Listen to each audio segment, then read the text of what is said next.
Nakuha ko na po yung room number. Tara na po. Sandali lang. Ako, naninikip yung dibdib ko eh. Sorry, kuya.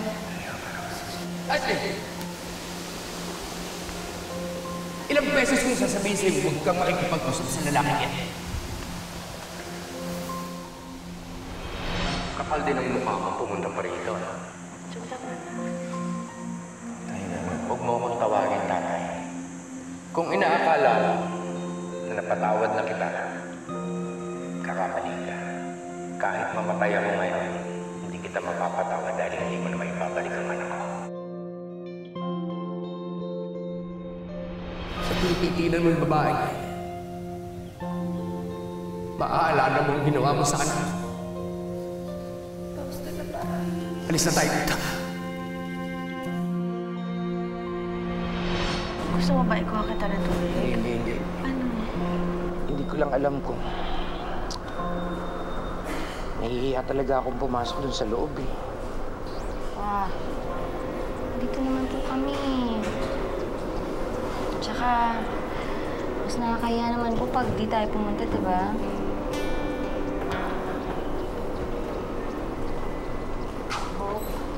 Aling Mila, kayo po pala. Pupuntahan niyo po si Ponce? Opo, ate. Halina po, sabay-sabay na po tayo.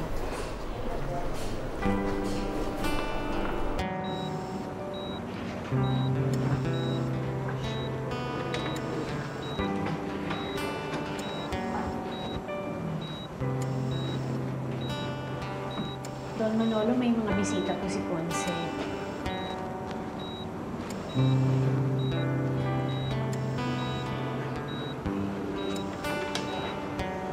Ilang araw.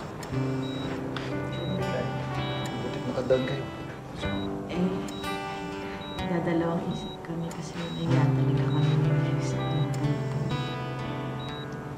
Tama, dapat kami kaya eh. Wala naman may gusto sa nangyari. Halika.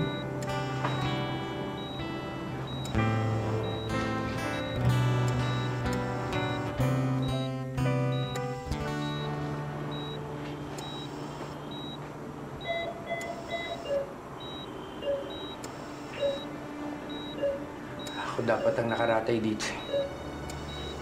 Kasalanan ko lahat to eh. Mang John, huwag niyo na po sisihin yung sarili ninyo. Aksidente po yung nangyari.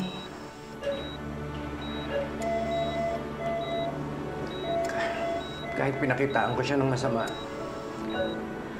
siya rin pala yung magliligtas sa buhay ko.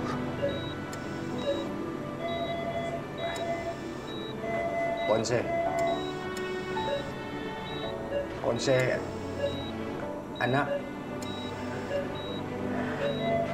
Patawarin mo. Kung pwede ko lang akuin ang lahat. Gagawin ko.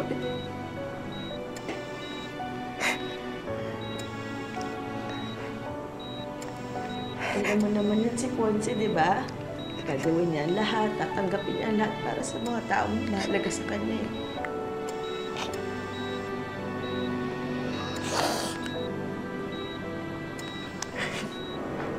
Sa tingin ko po mas gugustuhin ni Ponce na maging matatag po tayo ng lahat.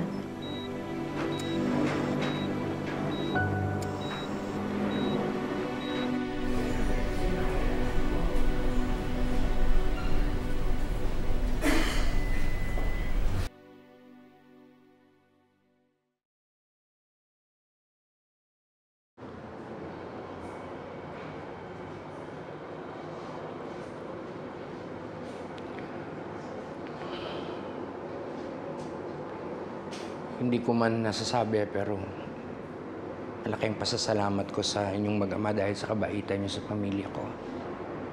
Sa aming lahat na taga-Madayo. Ano ka ba? Kami nga may utang na loob sa inyo eh. Kung wala kayo, matagal nang nagsara ang farm. Mahal na mahal ang pamilya ko ang Madayo. Kaya kahit ilang beses kong naisip umalis, hindi ko nagawa. sana din alam mo kung gano'ng minahal ng anak ko ang anak ko.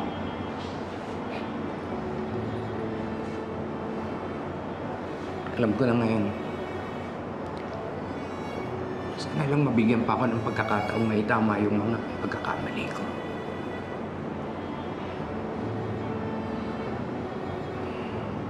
Ngayon ba ba tayo mawawala ng pag-asa?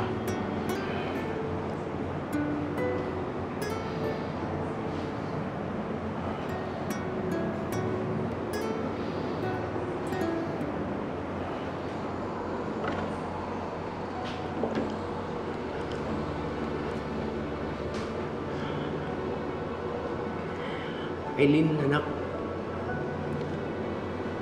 Alam ko naririnig mo si tatay. Ngayon lang ako may hihilingin sa'yo, ha? Bulong mo naman kay Lloyd. Malato na nas.